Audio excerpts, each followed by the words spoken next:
ดใจแฟนเจ้าอีหลีน้องทั้งงามทั้งดีคือหนีป่าน้อ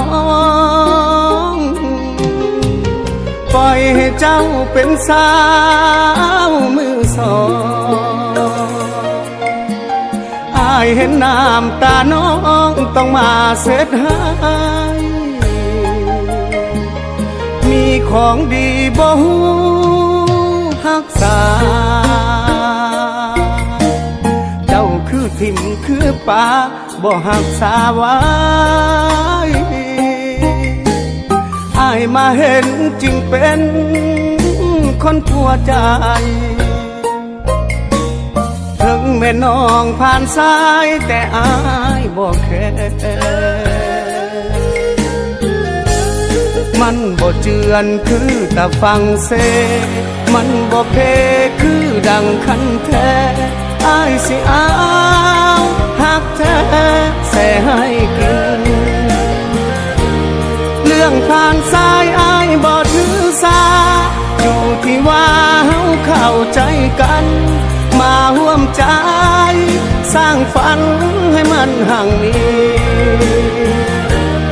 ต่อไปนี้มีใครและเจ้าเรื่องแฟนเก่าอย่าเอาใส่ใจอายขอบอกเป็นคำสุดท้ายถึงน้องผ่านสายแต่อายบอกแค่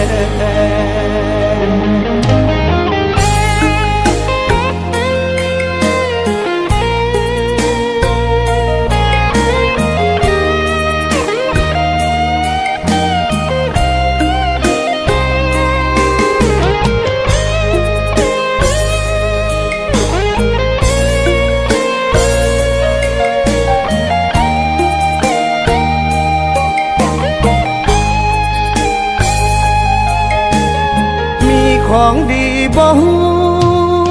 รักษา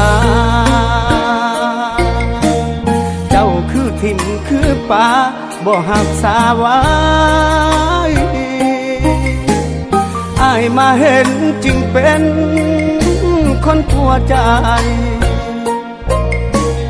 ถึงแม่น้องผ่านสายแต่อา